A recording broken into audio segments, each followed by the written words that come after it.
Somewhere online right now, someone is blaming BlackRock for the fact they can't buy a house. It's the internet's favorite villain, hedge funds, quietly buying up every starter home before a normal person even sees the listing. But here's the thing, that story is everywhere. It's also mostly wrong. Researchers actually checked. Large institutional investors, the ones owning 100 properties or more, hold around 1% of all single-family homes in the US. Not 1 in 5. Not a fifth of the market, about 1%. Even widening it to every investor, big and small, the number that actually belongs to the giant Wall Street landlords is still tiny. And by 2026, those same big investors were doing the opposite of what the myth says.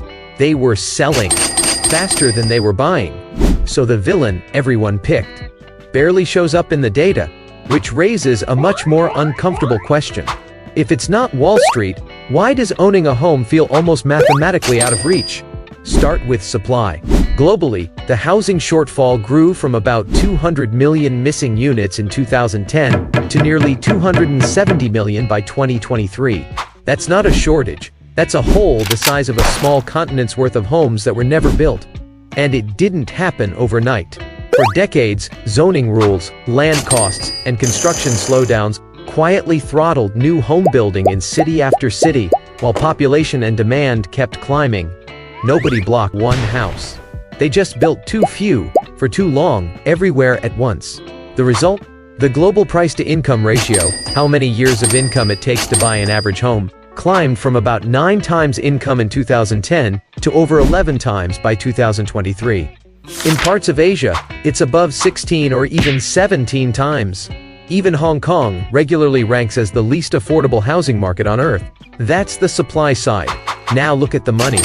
For most of the 2010s and into 2021, interest rates sat near zero.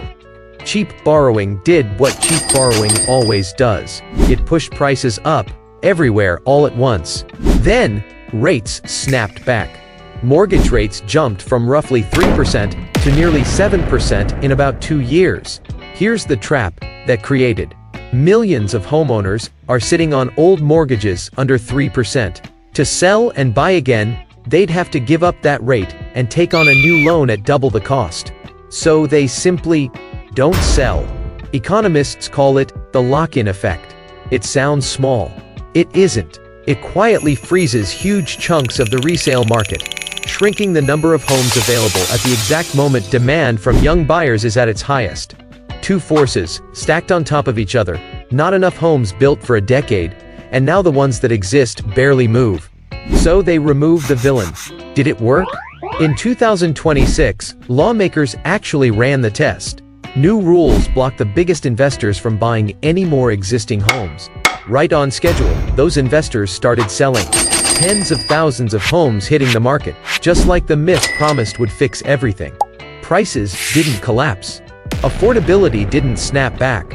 Because the investors were never holding the dam shut in the first place. The dam was built out of missing homes and frozen mortgages. And removing a 1% player doesn't drain either one. Here's the number that tells the real story. In the US, the share of young adults who actually own a home, counting the ones stuck living with roommates or parents because they can't afford to move out at all, dropped from 40% in 2005 to 29% in 2024. That's not one bad villain. That's 20 years of too little building, plus a rate shock that welded the existing supply shut. The ladder to home ownership still exists. It's just missing rungs in the middle, and no single company put them there.